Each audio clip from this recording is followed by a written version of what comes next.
I was kneeling on the dock that morning, half covered in engine grease, tightening a bolt on my old fishing boat when I heard heels clacking toward me like gunshots on wood. I didn't even have to look up to know trouble was coming. Karen, the self-proclaimed queen of the marina, stopped right in front of my bow, planted her hands on her hips, and jabbed a finger at my boat. "This eyesore needs to be moved. Today, I'm not paying premium rates to look at that," she snapped, like she was issuing royal orders. I wiped my hands on a rag, trying not to laugh. She thought I was just some mechanic, some nobody cluttering up her view. She didn't recognize me, the man who actually owns every slip, every piling, every last plank under her expensive yacht. And when she threatened to report me to the marina owner and get my boat kicked out, well, I told her I'd make sure the owner heard her complaint loud and clear. She had no idea how right I was. Before we dive in, tell me where you're watching from and what time it is, and if you've ever met a Karen like this, hit subscribe so you don't miss how this ends. If you've ever worked on a boat, you know it's the one place you can shut out the world. That morning had started peaceful, just me, a socket wrench, and the faint slap of waves against the hull. My marina sits on a quiet stretch of water just far enough from town to feel like its own universe. It isn't fancy, never pretended to be. 40 slips, a small office, a maintenance shed, and a weathered wooden dock that's held more secrets than I can count. It's simple, steady, and honest. Kinda like me. I inherited the place from my Uncle Ray, a stubborn old fisherman who taught me everything I know about boats and about people. A marina is like a neighborhood, he used to say. You don't need everyone to be perfect. You just need everyone to respect the water and each other. For 15 years, I've run it with that exact philosophy. Reasonable rules, fair prices, clean facilities. I never tried to turn this place into some upscale harbor full of designer yachts. I wanted it to stay grounded, a place for real boaters. And for the most part, it was, until Karen arrived. But before I get to her chaos, let me paint you a picture of what this marina is like on a normal day. Mornings are filled with a quiet parade of fishermen rolling coolers down the dock, nodding to each other the way seasoned boaters do. The older crowd likes to gather near the fueling station, swapping the same fish stories they've told for 20 years.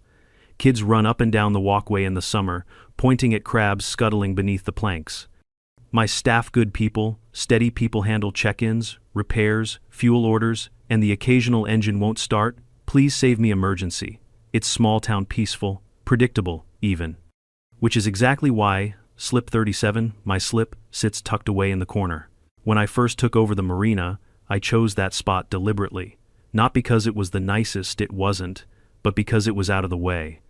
I didn't want to take prime real estate from paying customers, especially when the waiting list is so long people joke it's harder to get into than Harvard. My fishing boat isn't a luxury yacht, it's a working boat. Strong hull, reliable engine, nothing shiny or polished. The kind of vessel built for storms, not selfies. I spend more time on that boat than in my own house. It's where I tune out paperwork, marina politics, and the occasional customer meltdown. Out there, on the water with the motor humming, I'm just a man and his boat. No drama, no nonsense.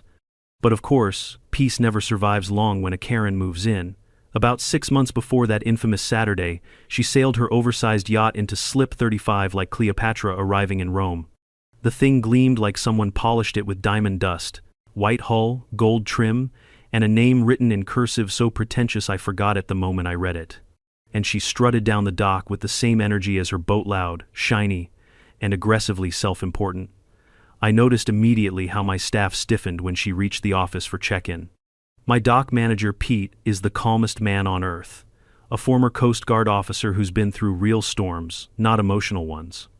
Yet the moment Karen opened her mouth, he wore the same expression he uses when a hurricane warning hits. She complained the slip was too tight, though her yacht fit fine. She complained the dock boards looked aged, Karen, because they're wooden. She complained her neighbors were too ordinary for a marina like this, and that was just day one. Within a week, she'd submitted 4 formal complaints through email, demanded premium VIP accommodations, and suggested we establish exclusive quiet hours for luxury boat owners. Luxury boat owners meaning herself. At first, I tried to see it from her angle. Maybe she was just nervous about being new. Maybe she didn't understand how things worked here. But then the behavior escalated. She threw late-night parties with music loud enough to shake neighboring hulls. She left trash on the dock for my staff to pick up. She installed custom bumpers and accessories without permission, drilling holes into a shared dock like it was her private pier. And every time someone called her out, she would flash her sunglasses, laugh, and say something like, "Relax, I'm a premium customer, I'm sure the owner would want me happy." The irony was delicious, and it was only a matter of time before she served it to herself. Customers started complaining behind her back, not just light grumbling, but actual threats to leave. One guy, Mr. Donnelly, had docked with us for a decade. He rarely spoke, but after 2 months of Karen's antics, he approached me at the fuel station and muttered, "Son, I don't know who runs this place anymore, you or that blonde tyrant in 35. That stung. Not because he doubted my authority, but because he was right. I had let things slide. I had let one loud person drown out the sense of community I'd worked so hard to preserve. But I still didn't act. Not yet. I gave Pete the green light to enforce rules more firmly. I issued warnings. I reminded Karen politely that a marina is shared space. She responded with eye rolls, sarcastic smiles, and the same tired threat. "I'll take this up with the owner." It became her catchphrase, and honestly, I kind of enjoyed it. I don't dress like an owner. I don't walk around with a clipboard or a name badge. I wear old jeans, boots that have seen too many docks, and shirts stained with grease or seawater or both. I'm there to work, not to posture. So Karen assumed I was nobody, a mechanic, a deckhand, a fisherman who accidentally docked in the wrong neighborhood. Let her assume, because as Uncle Ray used to say, a person shows who they are long before they realize who they're talking to. Karen repeatedly showed us exactly who she was. The staff started warning each other when she was on the property. A few even stepped into the maintenance shed to avoid her. She treated them like servants, the marina like her kingdom, and everyone else like an inconvenience. There was one afternoon where she marched into the office complaining that a fisherman was filleting something unpleasant too close to her yacht. She demanded we ban fish cleaning on the premises. In a marina, Pete asked if she'd prefer we also ban water and sunlight while we're at it. She didn't find that funny. But all that, every complaint, every tantrum, every moment she strutted around acting like the HOA of the harbor that was still manageable. Annoying? Yes. Exhausting? Absolutely. But manageable. What pushed things to the edge was the way she started talking about other people's boats.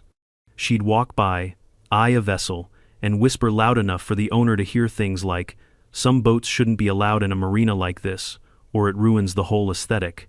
She pointed at peeling paint, rust, small engines, homemade modifications, things that gave character to a boat, things real boaters understand. She wanted a museum of shiny toys, not a working marina.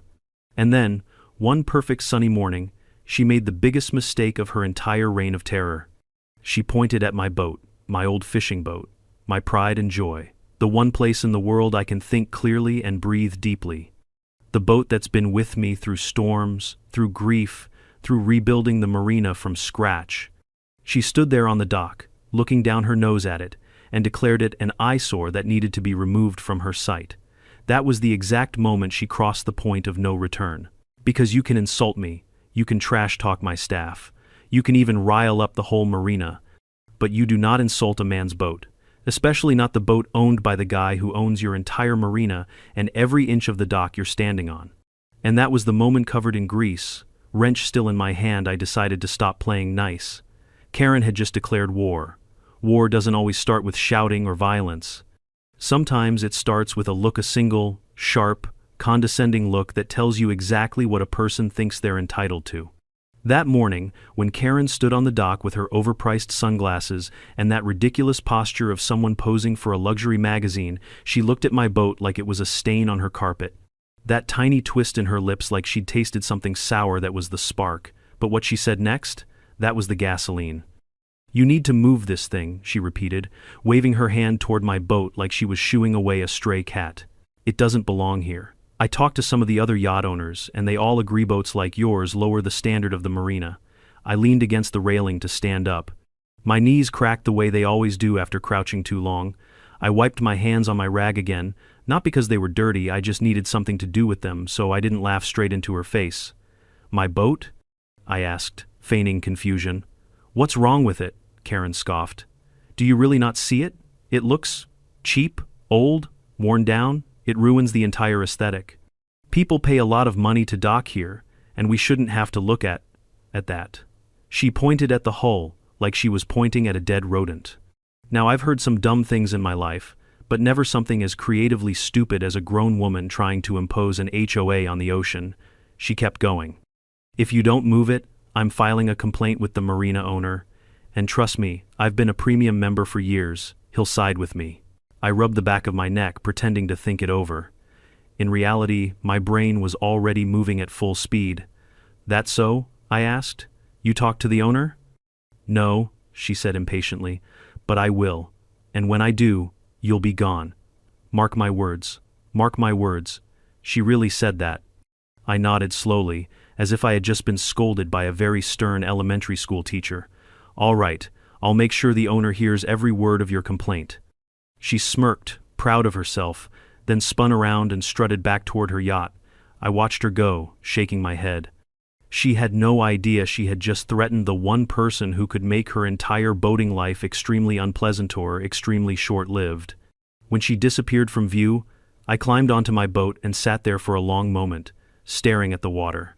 Not angry, not offended, not even annoyed. Just done. Done pretending she wasn't a problem. Done asking my staff to tolerate her. Done letting her poison what used to be a peaceful little community on the water. She wanted to play marina politics? Fine.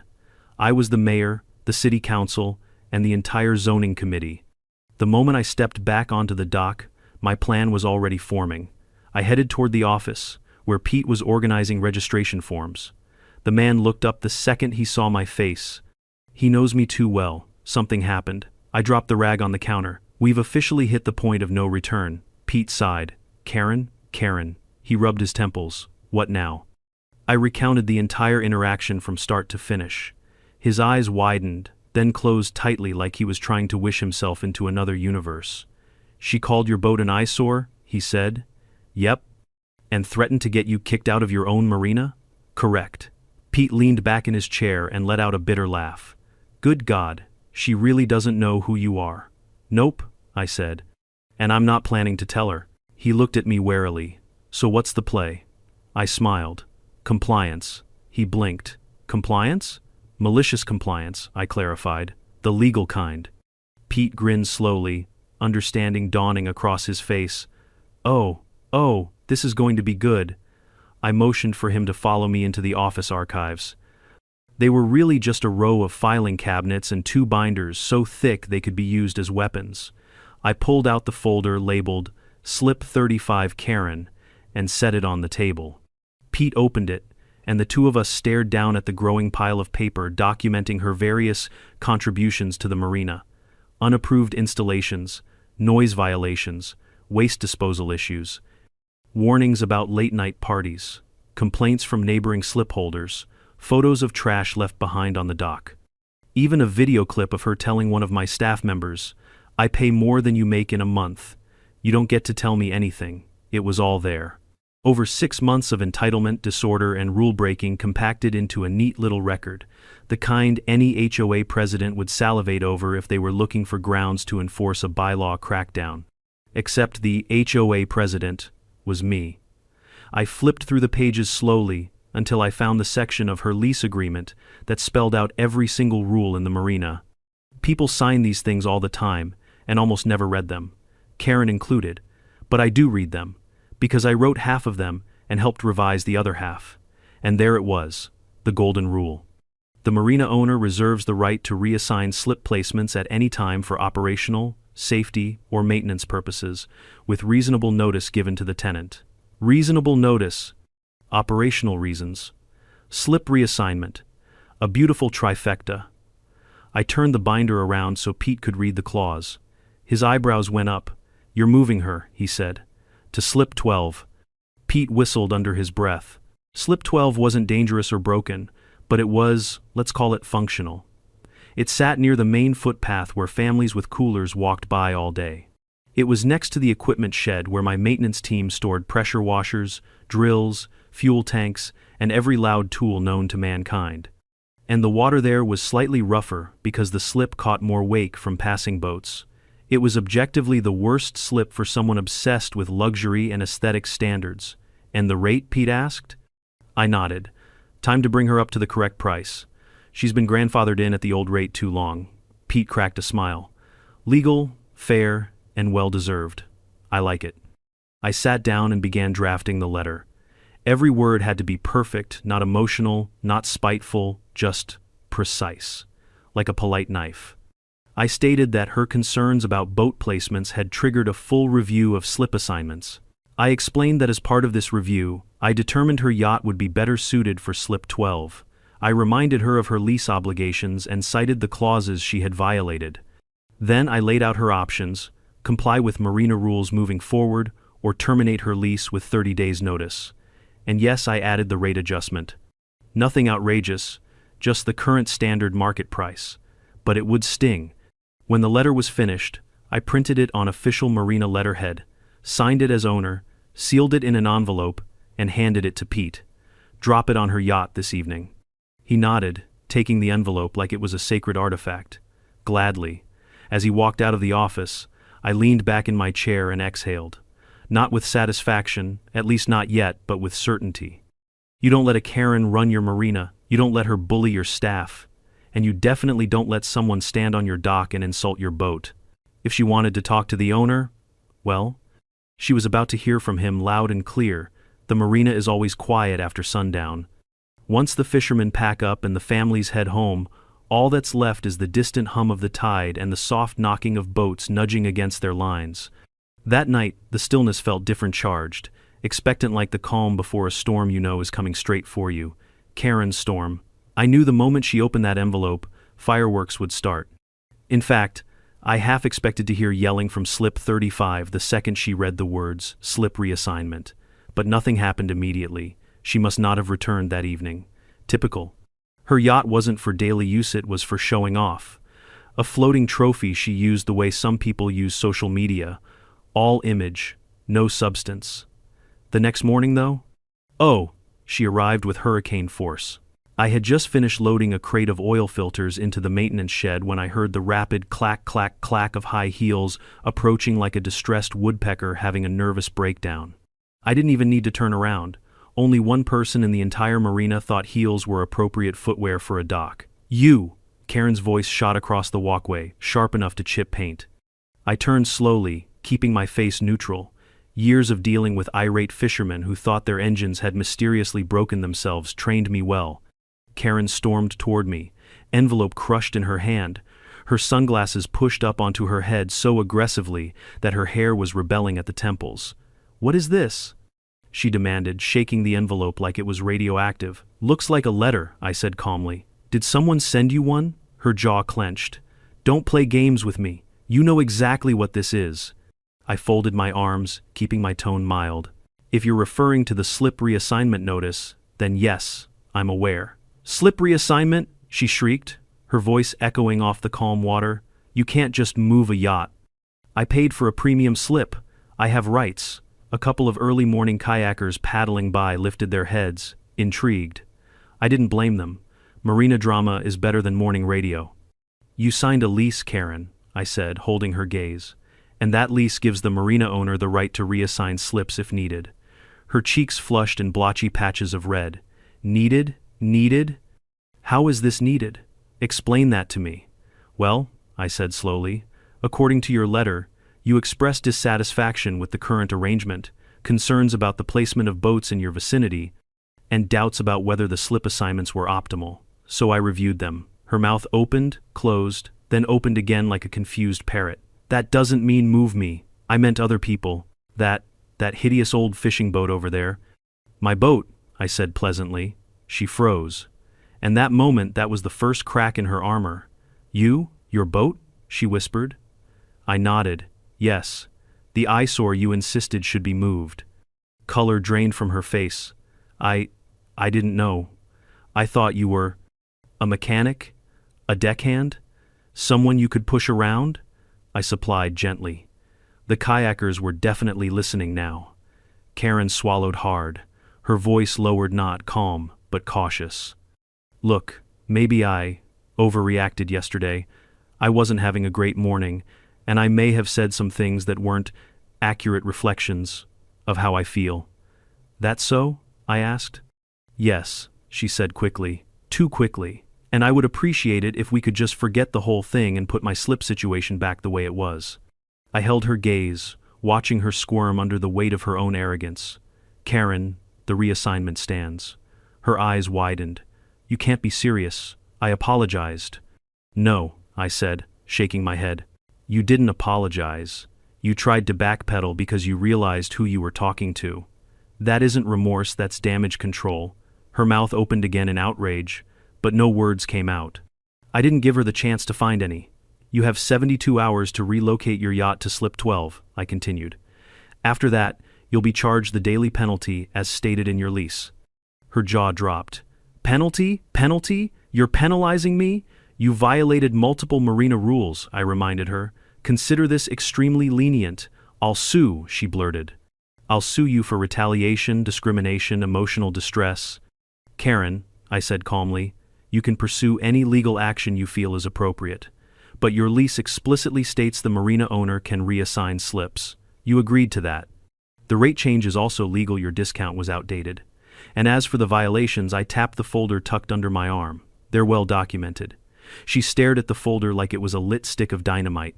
This isn't fair, she whispered. Fair, I repeated softly. Fair is what my staff tried to give you for 6 months. Fair is what your neighbors deserved but didn't get. Fair is what you ignored every time you left trash on the dock or blasted music at midnight. Her eyes flickered. She wasn't used to people standing firm. You're the Marina owner, she said, almost in disbelief. I am. And you're doing this? To me? I let a slight smile curl at the corner of my mouth. No, Karen, you did this to you. For a moment, she just stood there, breathing hard, blinking rapidly as if trying to force tearser rage back down. A small crowd had started forming at a respectful distance. People with coffee cups paused on the walkway, pretending to admire the sunrise while very obviously listening. Karen realized she wouldn't get public sympathy here. Not among people she'd insulted, ignored, or disrupted for months. Without another word, she spun around and marched back toward her yacht, heels clacking like angry punctuation marks. I watched her go, feeling, not triumphant, not vindictive, just settled. Like a balance that had been tilted too long had finally, quietly, thudded back into place. But of course, this was Karen, and Karen was not someone who backed down quietly. By noon, she had cornered my dock manager, Pete, demanding clarification, exceptions, special permissions, and temporary adjustments. Pete texted me one word: help. When I arrived at the office, she was mid-rant, waving the reassignment notice like a white flag dipped in venom. I want another meeting with the owner, she insisted. You're having one, I said, stepping in. She stiffened. Two want a formal meeting, in an office, sitting down. This is an office, I said, gesturing to the cramped space with the filing cabinets and the coffee machine that sounded like a dying goat. No, she said, flustered. A professional office, with a conference table. I leaned forward. Karen, you are quickly running out of time and options. The slip reassignment is not negotiable. You can't do this, she cried. I'm a paying customer. You're a tenant, I said. A tenant who has abused the rules, disrespected staff, harassed other boaters, and disrupted the Marina community. And now you're a tenant being moved to another slip. That's all. If you hate it so much, you're free to leave. She froze. Leave. The word hit her like cold water. She didn't want to leave. She wanted control. And here, finally, she had none. She stormed out again. But by the following day, she was back with 3 crew members helping her unmoor the yacht. She looked humiliated, furious, but determined, the walk of someone who'd lost the battle and knew it. She moved to slip 12, complaining loudly the entire time about the noise, the proximity to foot traffic, the unprofessional environment, the smell of fuel, the chattering families, even the gulls, especially the gulls. And by the end of her first week there, she had called the office 8 separate times to complain about things that were, quite literally, the natural experience of docking a boat. The second week was worse. By the second month, she gave notice she was leaving the Marina entirely. She handed the paperwork to Pete. This place has no standards, she hissed. Pete smiled politely. We're working on raising them. Karen didn't get the joke. I watched her yacht being hauled out one last time. The dock felt lighter as soon as it was gone. And for the first time in months, The marina was quiet again, peaceful, kind, exactly the way Uncle Ray intended it to be. There's a strange kind of quiet that settles over a marina once an entitled person leaves, like the air exhales after holding its breath too long. That's what it felt like when Karen's yacht finally disappeared from view. The gulls sounded happier. The water seemed calmer. Even the young couple on slip 22, who'd been silently feuding with Karen's party noise for months, walked down the dock that evening with a spring in their step like someone had lifted a curse. But peace never returns instantly. No, it trickles back slowly, one calm tide at a time. And the 2 months leading up to Karen's departure? Those 2 months were some of the strangest, most oddly satisfying weeks of my entire career running the marina. Because while Karen was preparing to leave, she made it her mission, her dying crusade, to make sure everyone knew how terribly she'd been treated. If her old slip at the end of the main walkway was a throne, slip 12 was her exile. And every day she was determined to voice her agony to anyone within a 10-foot radius. The first week was the loudest. It started on a Tuesday, when she stomped into the office holding her phone like a weapon. She slammed it on the counter and pointed at the screen. "Explain this," she demanded. Pete glanced at the phone. It was a photo of a family unloading beach chairs and coolers near slip 12. "That's a family," he said. "It's a child," she growled, "with sandals. He walked past my boat and touched the rail." Pete blinked. "You do realize this is a public dock, right? It's unsanitary. It's the ocean," he said with a straight face. That same afternoon, she called to complain that a flock of seagulls had perched on the piling next to her yacht. "They leave droppings everywhere," she said, horrified. "They're birds," I reminded her. "They don't follow marina rules." "Well, maybe they should," she snapped, then hung up. By Thursday, she'd filed 3 written complaints about excessive foot traffic, 2 about unacceptable noise from maintenance equipment, and 1 about a rope near her slip that was frayed in a way that was visually displeasing. On Friday, she called to ask if we could power wash the dock near her slip to remove what she described as unprofessional algae. That was the day I genuinely had to put myself on mute so I wouldn't laugh into the phone, but the real entertainment came from watching her interactor attempt to interact with her new neighbors. Slip 11 was occupied by the Wilson family, a group of cheerful, loud, sunburned boaters who treated every Saturday like the 4th of July. They had 3 kids who thought the dock was a racetrack and a golden retriever named Marley, who refused to stay on the boat. Marley loved everyone, except Karen. The first time Marley trotted over to her yacht with a happy bark, tail wagging like a helicopter rotor, Karen shrieked so loud the entire marina froze. "Get that wild animal away from me, Mrs." Wilson scooped up Marley, mortified. "Oh my gosh, I'm so sorry, he's friendly. That creature is a menace," Karen spat. Marley sneezed. Karen gasped as if he'd just fired a weapon. From that moment on, Marley made it his mission to walk past Karen every time he got the chance, tail high, chest puffed, eyes locked on hers like he was daring her to say something again. Even the dog was done with her. The neighbors on slip 13 didn't fare much better. They were retire-a-suite folks who spent evenings sipping iced tea on their deck and listening to soft jazz.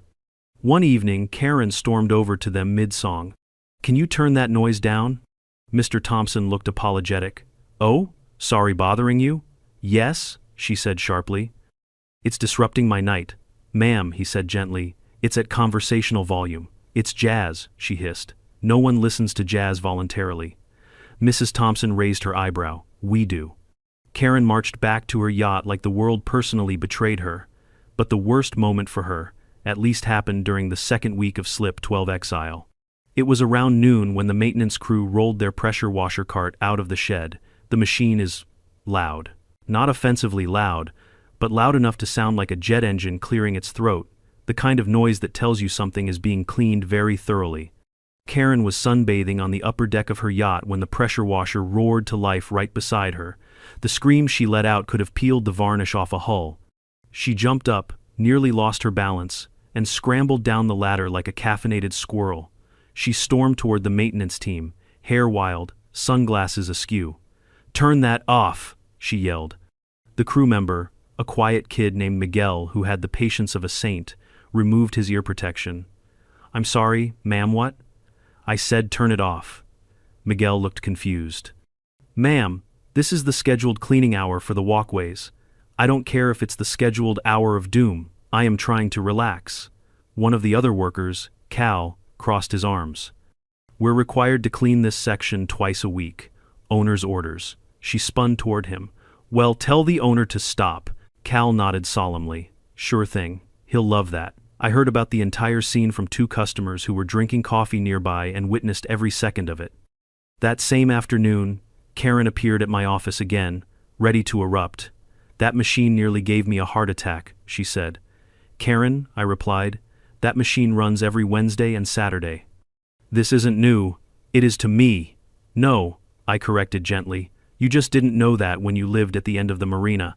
That's why you need to move me back," she snapped. "Karen," I said, "you still have the option to terminate your lease early if your new placement doesn't meet your standards." "I don't want to leave," she snapped. "I just want my slip back." "Then the answer is still no." She glared at me like she was trying to summon lightning bolts from her eyelashes. After that day, she stopped trying to argue with me.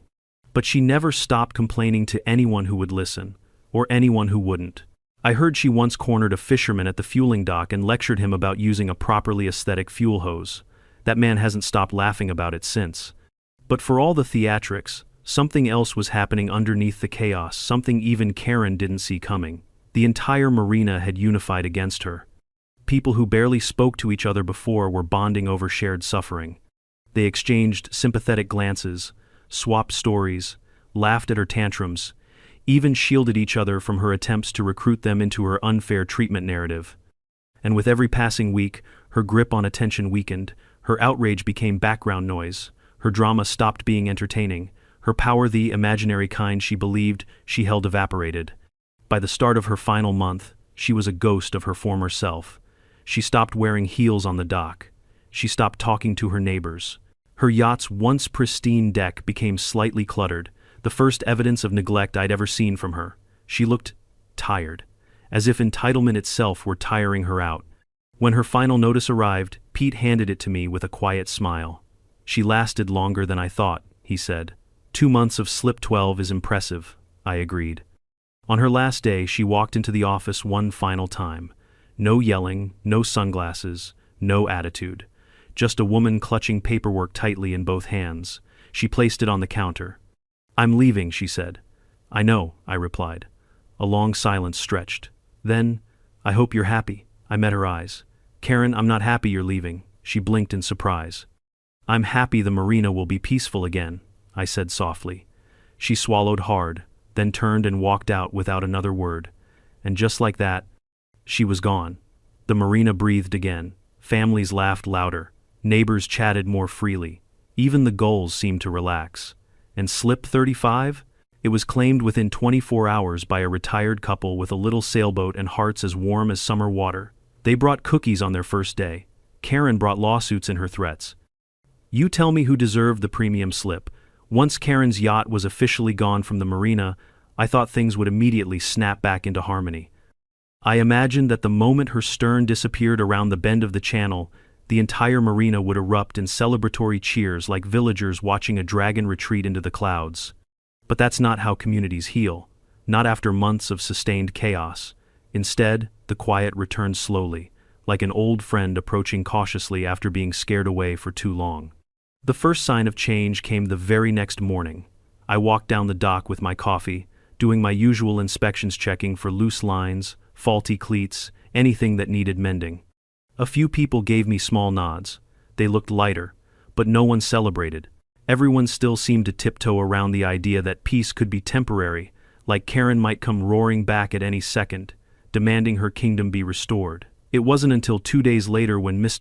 Thompson, the jazz-loving retiree on slip 13, stepped out of his boat holding a small handheld speaker. He smiled at me and held it up. "Mind if I play something?" he asked. I grinned. "Go for it." He set the speaker down, pressed play, and smooth saxophone notes drifted across the water, soft, easy, warm, and for the first time in months, no one yelled at him. No one stormed down the dock demanding silence.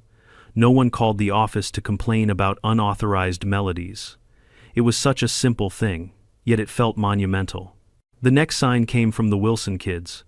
They had been unusually quiet during Karen's final weeks, their parents constantly shushing them, reminding them to avoid slip 12, warning them not to upset the lady on the big boat.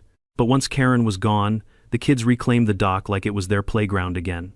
They ran down it barefoot, laughing, chasing each other with plastic nets, pointing at crabs below the planks. Even Marley, the dog, seemed happier, trotting freely without getting scolded for existing. Then came the fishermen. Men who usually kept to themselves began hanging around the fuel station a little longer, swapping stories again, ribbing each other about bait choices, the way they used to before Karen's reign of intimidation. I overheard one of them say, "Feels like the marina grew 10 feet bigger," and I couldn't help but smile. But the biggest shift came not from the customers but from my staff. I didn't realize how much strain Karen had placed on them until she was gone. Pete, who normally carried the weight of the world with unwavering calm, finally let out a deep breath one afternoon and leaned against the office doorframe. "I didn't realize how much she drained us," he said. "We're running smoother already." Miguel, the maintenance kid she once screamed at during the pressure washer incident, started whistling while he worked again. He hadn't done that in months. Cal, who had mastered the art of ignoring Karen's tantrums, actually took a full lunch break instead of hiding in the equipment shed to avoid her. People underestimate how quickly one person's entitlement can infect an entire environment. It's like mold, you don't notice it at first, but eventually it spreads into every corner until you're forced to tear out walls to get rid of it. The community wasn't just recovering, it was blooming. There was one moment, a week after she left, that truly cemented for me how differently the marina felt. I was sitting on my boat in Slip 37, enjoying a rare moment of stillness, watching the sun cast streaks of gold across the water. That's when the retired couple from Slip 35, the new residents of Karen's old slip, walked over to me. The wife, a small woman with smiling eyes and silver hair pulled into a braid, held out a plate wrapped in foil. "We baked banana bread," she said. "Wanted to thank you for this amazing spot." Her husband nodded beside her. "We didn't think we'd ever find a slip this perfect. It feels like home." I accepted the plate, warmth rising through me that had nothing to do with the banana bread. "I'm glad you're enjoying it," I said. They lingered a moment, looking out over the marina with peaceful smiles. Finally the woman added, "We heard a little about the previous tenant." "We're sorry you had to deal with that," I chuckled. "Part of the job," but she shook her head firmly. "No. Protecting a community from someone like that isn't part of the job, it's leadership." That comment hit me harder than I expected. Leadership. It isn't a word you think about while repairing engines at 6 a.m. or hauling bait buckets down a splintering dock. But maybe that's exactly what leadership is: a collection of small decisions to keep a place whole, even when one person threatens to tear it apart. Still, despite the positive shift, a few loose threads remained, specifically Karen-shaped threads. For example, 2 weeks after she left, we received a letter in the marina mailbox. A very long letter, written on expensive stationery, smelling faintly of lavender and anger. It was from Karen, of course, an official grievance statement accusing us of subpar accommodations, misaligned slip allocation policies, and a culture of hostility and sabotage. She demanded a refund for her last month, which she was not entitled to. She demanded her slip reinstated, which she had forfeited.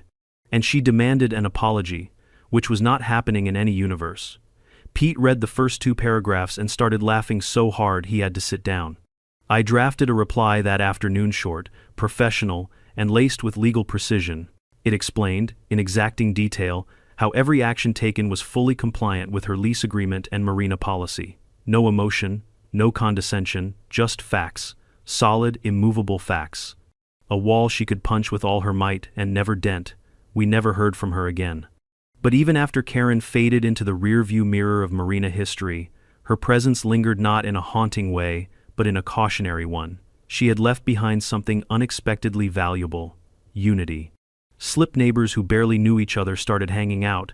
People finally learned each other's names instead of just nodding in passing. The Wilsons hosted a dock-wide barbecue the next Saturday, and almost everyone came.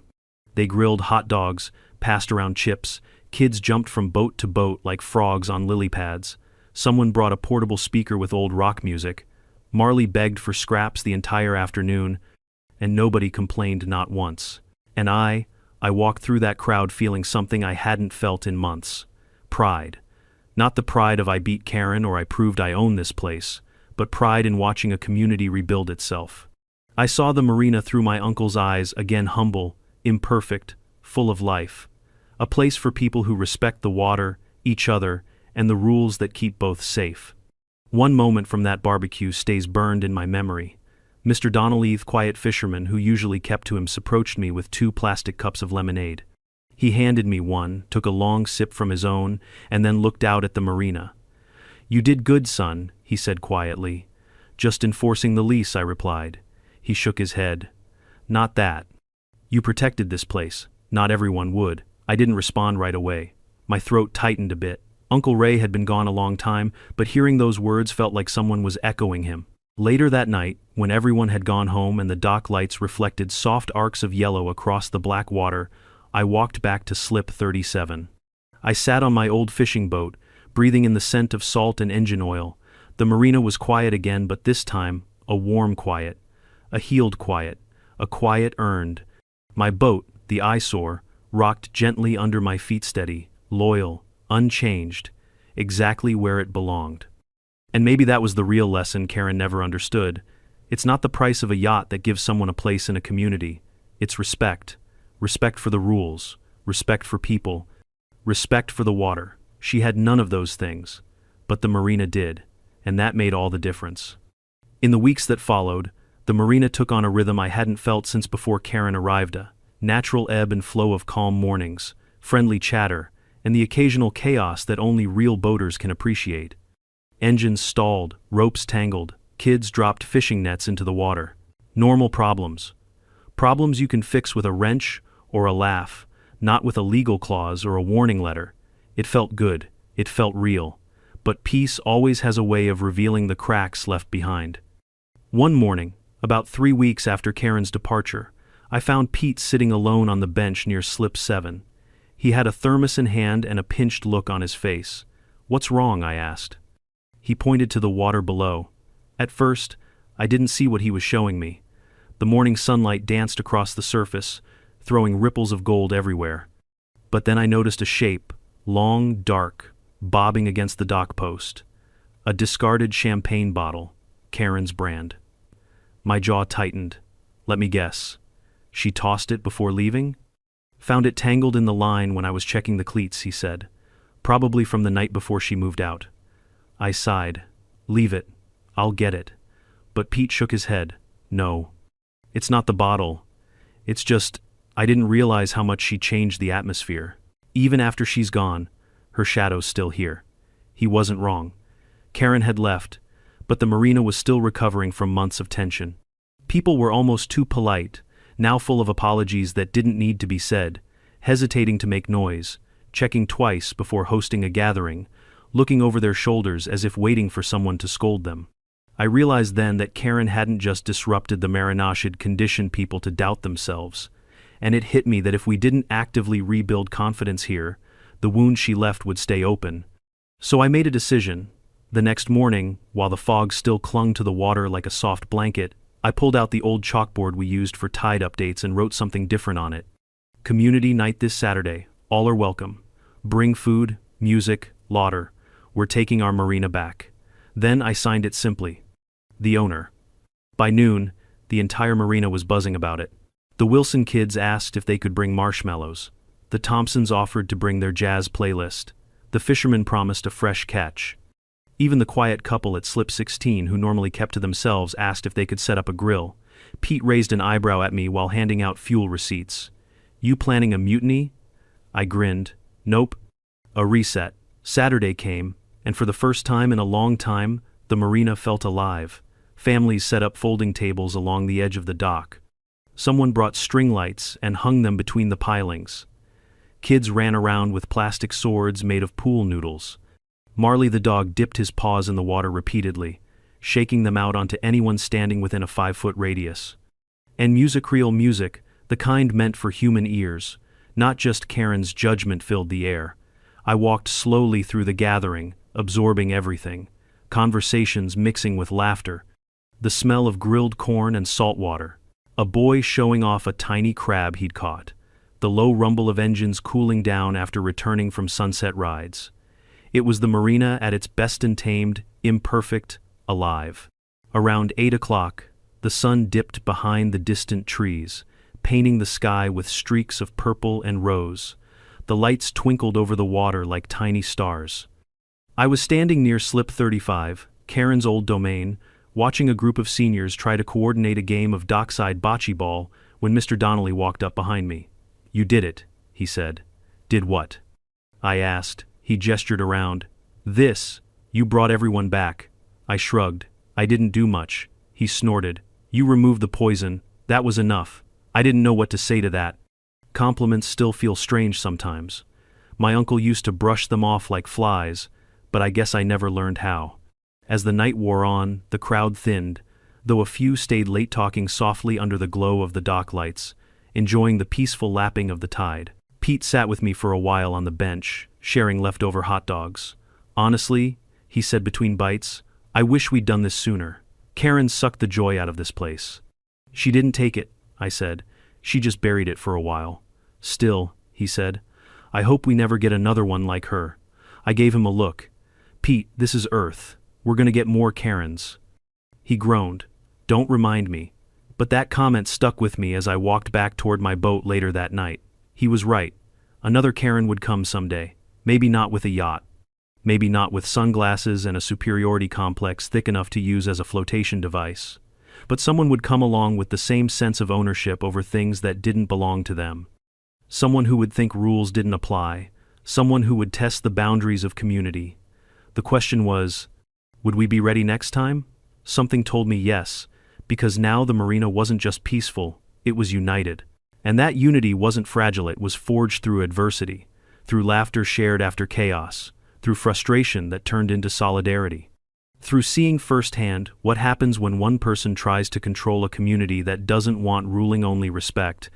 The following week, the retired couple from Slip 35 invited me aboard their little sailboat for coffee. As we sat on their deck, the woman gently said, "This place feels safe now, strong. Like the community protects itself." I nodded. "It does. You should be proud," she added softly. I looked out at the water, at my own reflection faintly shimmering between the ripples. "I am," I finally said. For a long time after Karen left, I kept expecting the other shoe to drop, for her to appear again with a lawyer, for her to write reviews online accusing us of discrimination against yacht owners, for her to try to smear me personally, but nothing came, just silence, blissful silence. One afternoon I got curious and looked her up, just a quick search on boating forums. I found one post from her, complaining about poor marina management and unfit slip assignments. Nobody replied. Not a single person. One guy even commented below, "Sounds like the rules were applied fairly. Maybe the problem is you." I laughed so hard I nearly spilled my coffee. It turns out even the internet wasn't buying what she was selling. But Karen wasn't gone entirely. Not from my memory, not from what she taught me, and not from what she'd inadvertently strengthened. Because here's the truth. Without her chaos, I wouldn't have realized how vulnerable the marina's sense of community had become. Without her arrogance, I wouldn't have recognized how essential clear boundaries are. Without her drama, I wouldn't have seen how deeply people relied on this place as a refuge from the world. Sometimes the people who cause the most trouble are the ones who show you exactly what must be protected, and nothing needs protecting more than peace. As I walked down the dock later that evening, the wind shifted and carried the smell of sea spray toward me. Boats rocked gently, ropes creaked, someone laughed near the fuel station, and a gull perched on the piling next to me, eyeing me with suspicious interest. I looked at Slip 37, my slip, my refuge. The eyesore Karen had tried so hard to banish, it sat right where it belonged, and so did I. The marina wasn't perfect, but it didn't need perfection, it needed heart, and it had it beating strong again. All because one Karen tried to break it, and the community refused to let her. About a month after the community night, the marina found its balance, its natural rhythm, almost like the tide had finally come back in after being held hostage too long. But even though the days felt peaceful again, I found myself thinking about Karen more than I expected, not in dread, not in anger, but in reflection. Certain storms leave lessons behind, even after the clouds clear. It was on one of those quiet mornings, the kind where the sun rises slow and soft across the docks, that I decided to take my boat out a little before dawn. Slip 37 was so still you could see the reflection of the moon rippling gently with the motion of the tide. I stepped onto the deck, ran my hand across the rail, and felt something settle inside me, like the Marina and I were breathing in sync again. I started the engine, letting it idle low as I unfastened the mooring lines. The soft rumble of the motor echoed across the water, but instead of disturbing the peace, it added to it. Like the Marina was saying, "This is what we're meant to be." I eased out of the slip, guiding the boat through the familiar channel until the open water stretched out ahead of me, flat and silver like a sheet of glass. I didn't have a destination in mind, just needed the air, the horizon, the calm. Running the Marina was a job I loved, but it was also heavy, and sometimes the only way to carry it was to let the ocean hold the weight for a while. Out there, away from the slips and ropes and chatter, everything felt smaller.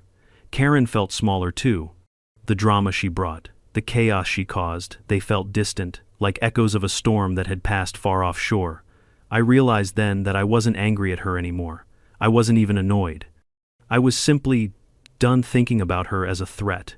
She was a lesson now, nothing more. On my way back toward the Marina, I saw a familiar boat approaching the Thompsons' sailboat. They waved enthusiastically, even from a distance. I slowed my engine as we passed each other, and Mr. Thompson called across the water, "Beautiful morning! One of the best!" I shouted back. He pointed toward the Marina. "Looks like folks are waking up early today. Must be the weather." I followed his gaze. Sure enough, the docks were already busy. People were stretching lines, checking fuel, wiping dew off their decks. Kids sat cross-legged on the planks, dangling fishing lines into the water. Someone was making coffee near the bait freezer, and the smell drifted out warm and inviting. For the first time in a long time, it felt like home again. As I brought my boat back into Slip 37, a small crowd gathered near the walkway. Nothing big, just little clusters of neighbors chatting as they waited for each other, swapping stories about the weather or the tide. When I docked, the Wilson kids ran over with something cupped carefully in their hands. "Look," the youngest said, opening her palms. Inside was a baby starfish. "Found him over by the rocks," she said proudly. I knelt down beside her. "That's a beautiful find." The older Wilson boy grinned. "We're gonna put him back, don't worry. Mom said we should show you first. She said you like ocean things." I chuckled.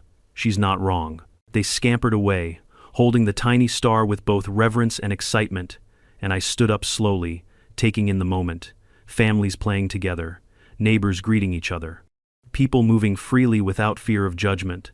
The Marina had shifted not just back to what it was, but beyond it.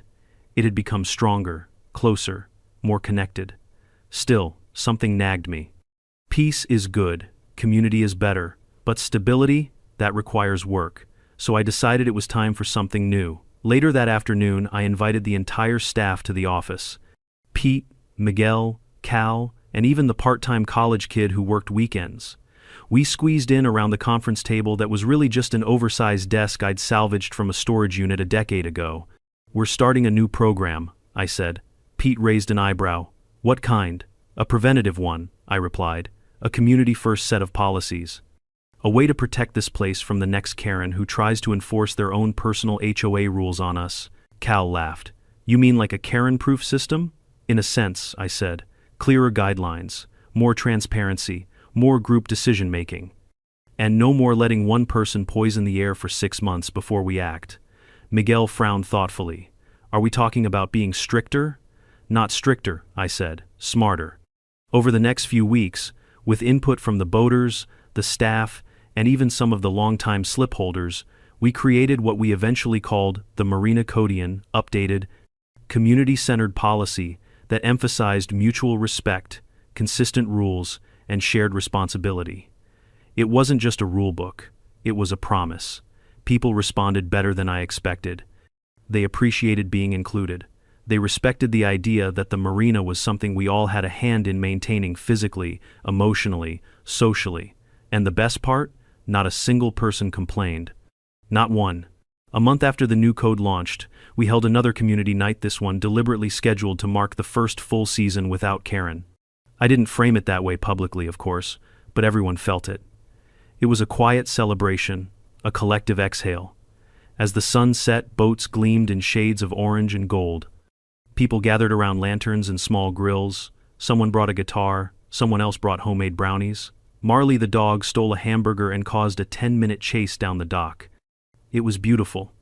And right in the middle of the gathering, as laughter drifted across the water, Pete leaned over to me. "You know," he said, "I think Karen did us a favor." I raised an eyebrow. "That's a bold statement," he nodded. "She showed us what happens when the community sits back, and she showed us what happens when we stand up." I thought about that for a long moment. "Maybe you're right." He nudged me lightly. "Don't let it go to your head." I smiled. Too late. The night stretched on, warm and easy. I sat on the edge of the dock, legs dangling over the water, watching the lights dance across the ripples. People I'd known for years came over to talk, joke, share stories. Newer members introduced themselves. A few thanked me genuinely, quietly, for restoring peace here. And as I looked out at Slip 37, my old fishing boat rocking gently in its rightful place, I realized something important. Karen had tried to make me feel small, tried to make this marina feel small, tried to reshape the world around her image. But what she really did, she revealed how strong the marina could be, how resilient, how united. Sometimes the loudest storms make room for the clearest skies. That night, I walked back to my boat with a full heart. I sat on the deck, leaned back, and let the soft rocking lull me. The moon reflected across the water, a long, shimmering path leading out into the open sea. And I thought, if peace could be earned, we had earned it. If community could be forged, we had forged it. If leadership could be learned, I had learned it because of her. Not in spite of her, because of her. Funny how life works. The marina had weathered the storm. We all had. And now, we were stronger for it. Looking back on everything that happened, it almost feels unreal that one entitled woman with a shiny luxury yacht thought she could bend an entire marina to her will and, instead, ended up forging the strongest community this place has ever seen. Karen didn't just test my patience, she taught me what boundaries really mean. She reminded all of us that a community only works when people respect each other. You can't buy belonging. You can't demand peace, kindness, or consideration. Those things are earned, day after day, tide after tide, through the way you treat the people around you. If there's one lesson I walked away with, it's this. Sometimes the loudest, most difficult people in your life aren't there to stay. They're there to show you what you will no longer tolerate, what you need to protect, and just how strong your community becomes when it stands together against someone who refuses to respect it. And when that person finally walks away, the silence they leave behind is the sound of freedom. Before you head out, tell me in the comments. Have you ever dealt with a real-life Karen? And where are you watching from? And what time is it there? If you enjoy these moments where the HOA or the Karen finally gets flipped on their head, make sure to hit subscribe, because plenty more wild stories are coming your way.